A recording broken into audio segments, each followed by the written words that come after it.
You raise a very important question, which is Keynesian economics. I think the big debate in our country really is those people that believe in Keynesian economics, that think that by government spending you can increase wealth, and those that believe in classical Austrian economics, capitalism, which know that spending doesn't create wealth, only production creates wealth.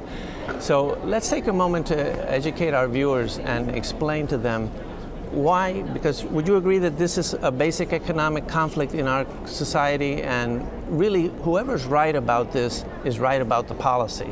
So like right now the debate in Congress is about the Democrats want to increase taxes and they want to spend more because they believe in Keynesian economics. Simply, they're mistaken about this, right?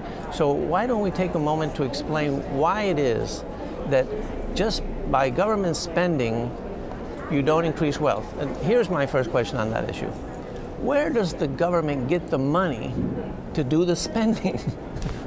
Well, certainly it gets it from the people in this country who are working for a living, who are making products, providing services, and the more money that the government takes out of their pockets, the less opportunity they have to make either consumer decisions or saving decisions or investment decisions, investing back into this economy.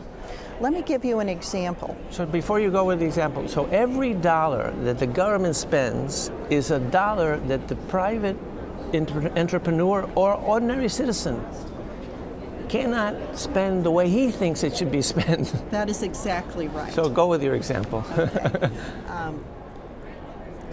Tax dollars taken out of a rancher's pocket are tax dollars that they do not spend buying equipment, adding to their breeding stock herd, having more heifers that produce more cows, that produce more calves, that produce more product to sell in this country and in other countries.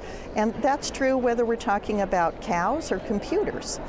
It is very important that we have a robust private sector.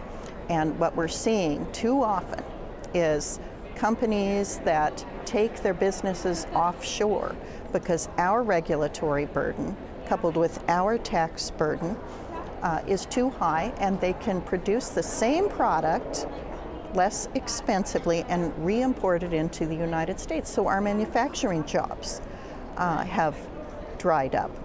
Furthermore, in this Obama economy where they're trying to inflate the cost of electricity and other power by favoring solar and wind and other renewable energies over hydrocarbon energy, is creating a situation where one of our best advantages remaining around the globe, having reliable, affordable, plentiful energy, is at risk. And once we lose that advantage, we really have no advantage other than the fact that we have a solid legal system.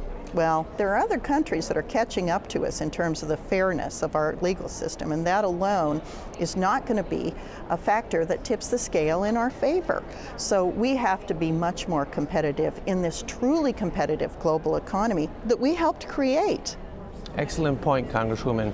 You know, one of the things that people don't realize is that who knows more about how to spend your money? The person who produced it or the government bureaucrat? Isn't that an obvious thing? It seems very obvious to me, but maybe that is why I'm so comfortable in the Republican Party and so uncomfortable with the Obama administration's approach to this economy. By all appearances, President Obama believes in a much more powerful, much larger federal government, and that the ability of the Washington elite and the ruling class, so to speak, to make determinations about what is best for individuals and their families throughout the country is superior. I believe nothing could be further from the truth. That life in Wyoming, in Alaska, is so much different from life in Chicago, where the president is living, that he can't possibly, and the ruling class, the political class in this country can't possibly better understand how to spend that money. Well, thank you for educating the public and doing this interview with The Bottom Line. I wish you the most success in your career and in reforming the Congress and bringing down the size of government from like 25% that it is now to hopefully under 20. We're on it. It's a train wreck coming if we don't do it. So thank you so much. Thank you very much for your time, Congresswoman. My pleasure. Very good. All right. Thank you. Good interview. Thank you very much. I think yeah, that'll be helpful to for the public. I think that's the problem, really, that the people don't understand that Keynesian economics doesn't make any sense. None. And so if you just think about it a little bit, it would, I think with those things that you said, I think it should help for people to realize it doesn't make any sense. Well, I hope so.